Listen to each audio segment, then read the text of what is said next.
are retrenching into their core business. This means that more and more of our partner agencies are defining their core business and focusing the resources on that due to resource limitations.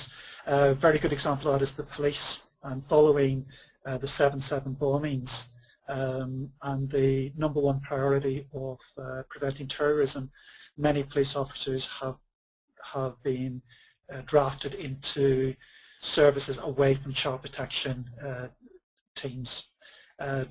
Similarly, health professionals have been focusing much more on their core business, which is identifying and treating illness. And therefore, safeguarding is more and more becoming more and more the domain of children's services. Those agencies are still involved, but they're being spread thinner.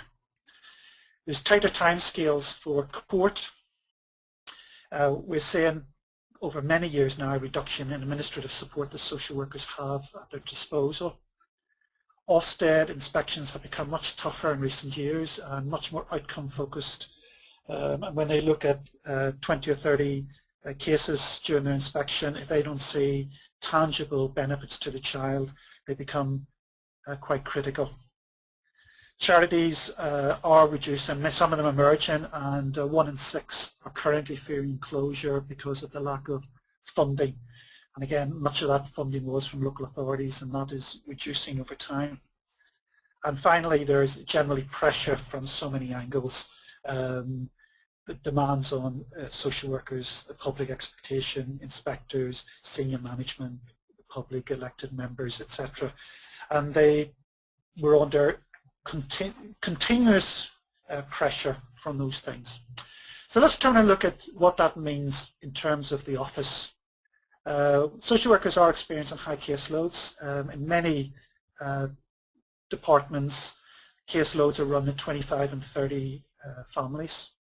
There's a lot of unallocated work relating to that. We have high levels of fear and anxiety and stress among staff, and this is leading to feeling overwhelmed, frustrated, out of control, and which in turn is leading to that sense of depression, powerlessness, unable to influence or affect change. So a kind of a very, downtrodden and overwhelmed feeling in many offices. This has all led to increased sickness, increased turnover of staff, and increased vacancies. I understand that the average career of a social worker is currently about 8 years. In nursing, it's about 15 years. So where people are staying as social workers for a relatively short time in terms of, a career choice. And a lot of that is about the feelings and pressures that people are experiencing. Working long hours. Many workers don't take lunch breaks. I've known a number of workers who have turned up for work when they should really be in bed sick, but they feel the pressure of the work and the requirement to deliver is such that they don't feel they can afford to take a day off. Very often long hours doesn't necessarily mean greater output. Sometimes when tired, it can take an hour in the evening to do something that might only take 20 minutes the following morning. But the sense is that people are trying to get control, trying to get over their workload, and this is leading to some long-term difficult behaviours and practices. And also we've heard a lot about laborious and cumbersome processes. Ali Monroe's talked at great length about this, and it's estimated that 80% of social work time is spent doing admin, sitting in front of the computer, and clearly that's an added difficulty to address. So let's look at some of the possible impact that these kind of pressures can have on effective practice. The first thing which is worth highlighting is that when tired and overwhelmed, oversights and misjudgments can be made. That's a real risk that we carry when people are under such stress. There's a tendency to avoid challenging and messy work, and this can involve getting up close to families which are complicated, using avoidance tactics, and generally difficult to engage with. There's a tendency to be process driven. There's a lot of talk around process being the demon, us being process driven rather than outcome driven. But there's also a certain security and certainty that goes with sitting on ICS and tightening a lot of information.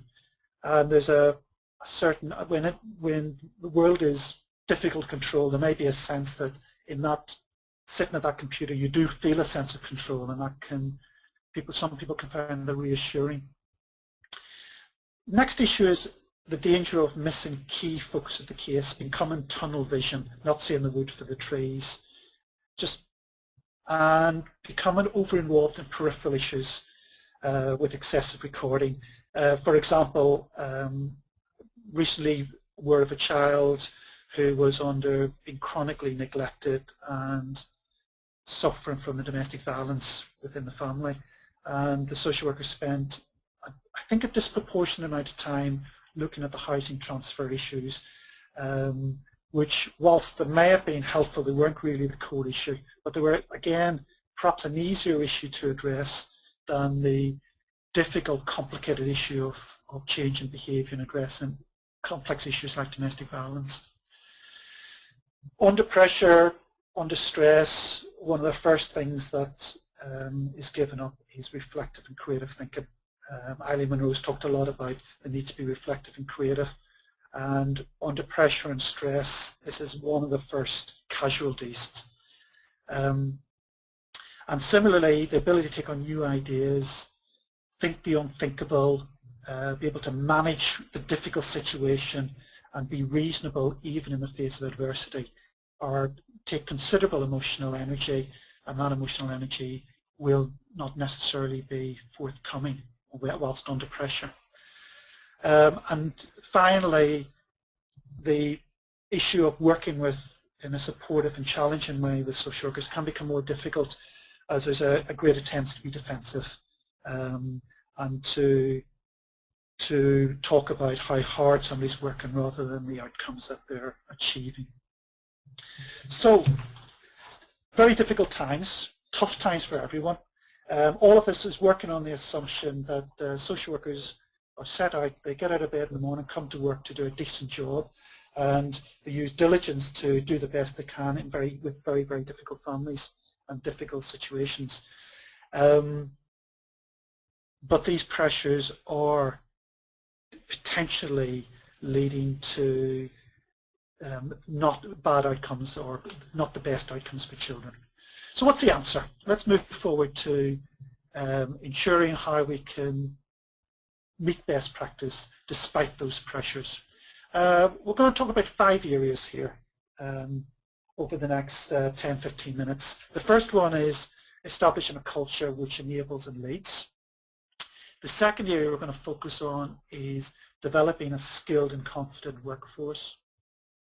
The third one is ensuring a focused and effective intervention with families. The fourth one is developing agency partnerships, and finally being clear about what is working well. So let's take these one at a time. Firstly, let's look at the culture which leads, enables and leads.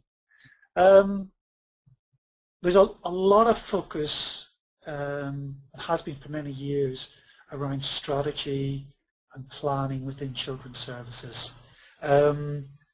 There's a very strong body of evidence to suggest that the developing of a constructive culture is likely to make a lot more difference to day-to-day practice than any strategic planning. The quote here, I can't remember where it came from, but it's just such a great quote, which is, "Culture eats strategy for breakfast." I think says, speaks volumes, I think. So what is this culture we need to be building? First of all, we need to be developing leadership rather than managerial styles. Stephen Covey, who's a very prominent thinker in terms of management, talks about one of the fundamental mistakes on organisations is they're using a managerial style with staff, with people. And he will argue very eloquently that you don't manage people, you lead people. And you manage things and objects, so you manage resources, you manage furniture, you manage budgets, you manage buildings. But when it comes to people, you must lead them. And this shift from finding a leadership style based on trusting and valuing and listening and having a dialogue with staff is an incredible part of developing the culture. This relationship needs to exist between managers, with partner agencies, manager to practitioner, practitioner to parents, and I think most significantly of all, parents to children. So all we need to be doing is developing a relationship style which is mirrored throughout the whole of the system, but ultimately benefiting the child through a positive relationship between them and their parents, stroke carers. So it's all about the relationships and the quality and nature of the relationships. And this is going to involve respect, empathy, enabling, clear expectation and purpose, constructive use of authority, etc. There's a massive amount under this topic which we could go into, and the whole process of developing good leadership and quality relationships is a massive area. Just to pick up the last one of those, constructive use of authority.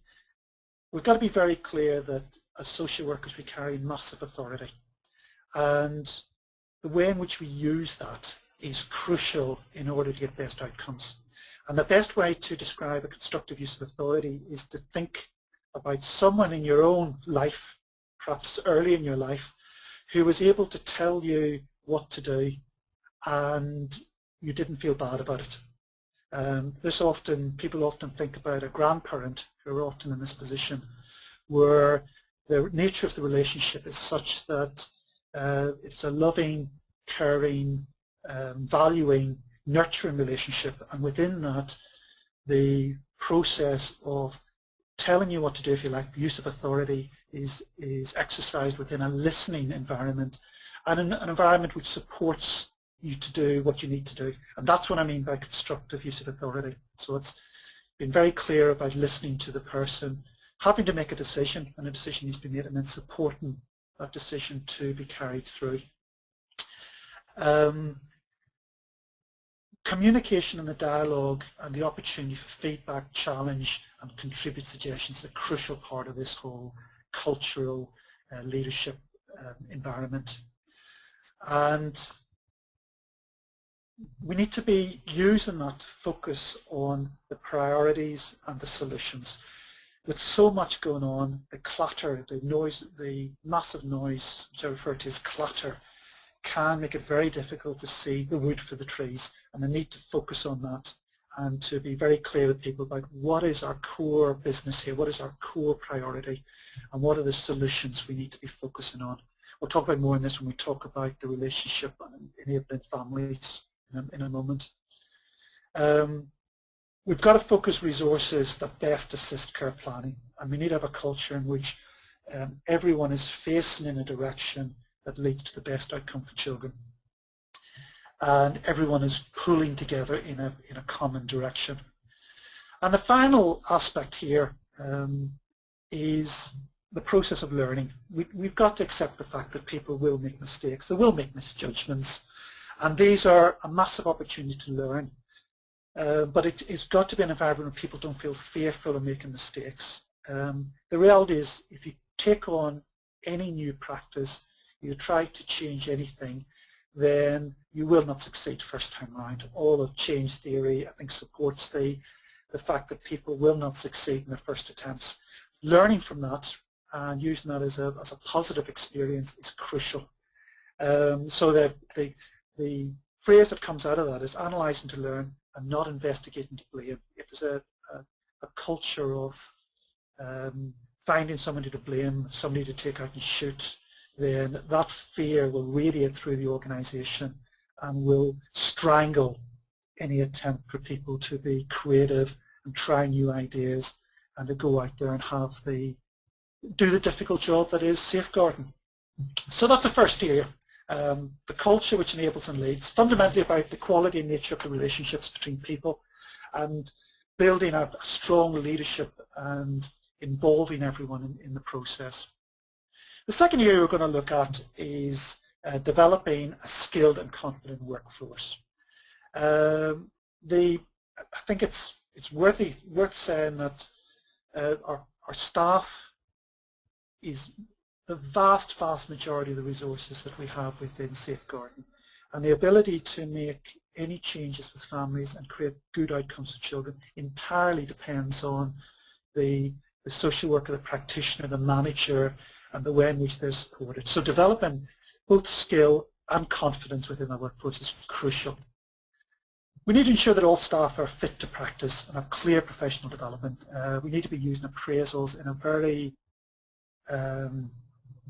in a way that really gives workers an opportunity to understand what they're working on over the next few months, 6 months, or the next year. Learning logs, development logs, really important, both in terms of ACPC registration, but also in terms of just becoming better and better. And staff need to feel as though they're constantly growing and changing in order to keep the morale and the sense of purpose up. And after all, we're expecting families to change, so if we aren't changing as practitioners and managers, there's an opportunity to model that's being missed there.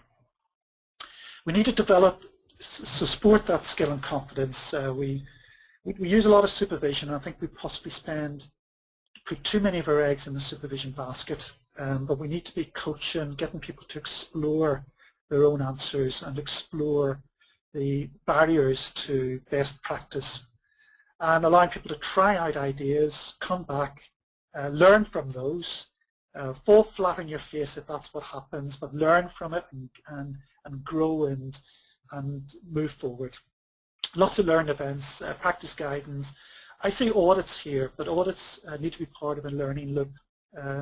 So very often audits are done as something despite the practitioner, despite the manager. We need to get to the stage in which audits become a feedback loop in which learning can take place, and another audit taking place in some months' time looks at whether that learning has taken place and tries to keep the cycle of learning going. And case consultation, similarly, an opportunity to really analyse and learn from what we're doing. We've got to address fear, anxieties and conflicts. A little ad here, if you're going to the Impact for Children website, there's a document that spells out 18 anxieties, conflicts, dilemmas within social work, which we've got to balance, and we've got to have a clear sense of how we're working with those. We need to ensure monitoring and review of cases to ensure acceptable progress. The focus on the risks to the children and defensible decision making. Once we've set a plan, the plan for families is probably going to change on a constant level, on a weekly, monthly level. It needs to be reviewed much more often than 6 monthly at a looked after children review or a CP conference. The situation, the information coming in, the analysis of what's going on needs to be a constant flow. And we need to be changing the focus in order to really address the risks and to make sure we're making the best decision at any given moment. Caseloads is a really difficult issue for most children's services at the moment, and as I said earlier on, it's caseloads of, in some cases, 25 and 30 families, not even children, but families. And the recommendation of 15 is in many offices considered to be unachievable. But we've got to look at the clear expectations, and whatever the caseload has to be within an office is helping practitioners and managers to organise and prioritise that in a way that creates best outcomes. We've talked earlier on about the pressure and the dangers of pressure on practitioners and the behaviours and practices people can get into that are self-defeating. We've got to be keeping a very close idea of those at times of high demand and reducing resources to make sure people aren't suffering in time of pressure. In particular, we've got to be watching out for the stress level among staff.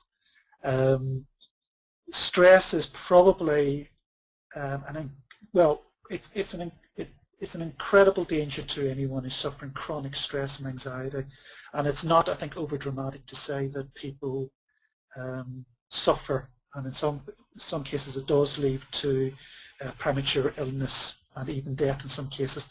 It's an incredibly dangerous environment to work within, and it's probably more dangerous. The stress and the pressure and anxiety is probably a greater danger to our health than any physical attack. And we need to be looking at how we support people to overcome that. And this comes back to the fears, anxieties, and conflicts mentioned above. And finally, but what needs to be mentioned is that we need to be using capability and conduct procedures to address performance and conduct issues. And this is about using those processes to help workers succeed and to move forward. It's not about finding a route to dismiss people. Sometimes that becomes necessary, but a successful use of performance and conduct is about addressing issues and developing action plans to get people moving on a good learning road journey. Okay, the third area which we're going to look at is ensuring the focus and effective intervention. At times of high pressure and low resources, we must find direct and effective ways to work with families. I've audited many cases where I've seen what must be hundreds and hundreds of hours being spent over sometimes years working with families. And the tragedy is that when you look at the current situation and you look at the situation some years ago, there's very little evidence that anything's changed to improve the outcome for the child. And that's an incredible amount of energy and resource and commitment we put in with sometimes very little output, very poor outcomes.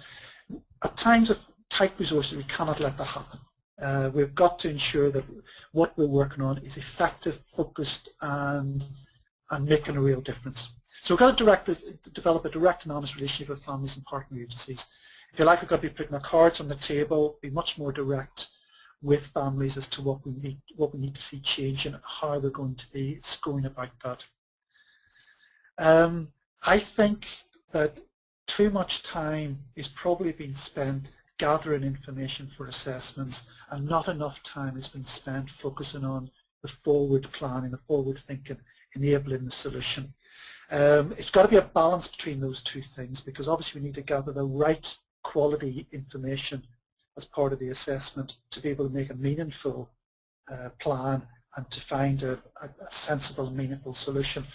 But we've got to be getting those things balanced, and I think until we start to look at solutions and look at forward planning, we're unlikely to see any real change. The science of safety model for CP conferences is based on the brief therapy approach, a solution-focused approach. So we need to be embracing these kind of new thinking and very effective thinking.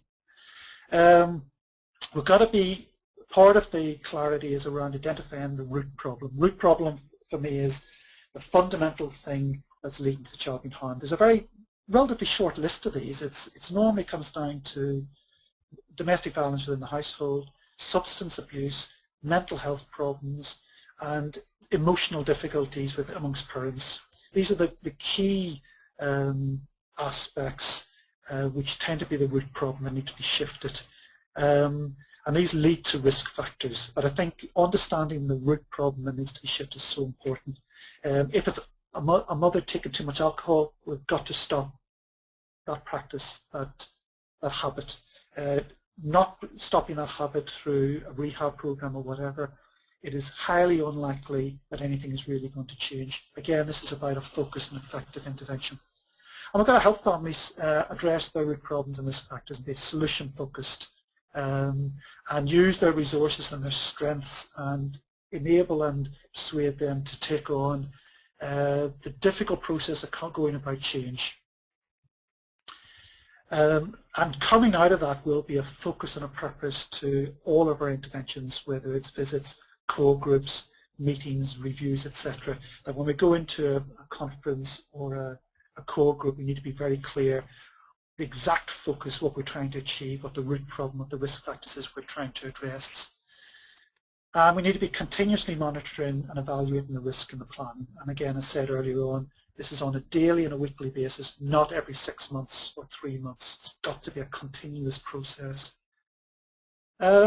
Change is difficult. Anyone who's tried to lose weight, give up smoking, take up exercise knows how difficult it is to change. And we're asking families to shift issues that have maybe taken decades to be created. We're expecting them to change within a relatively quick time frame, and there has to be a quick time frame in the interest of the child.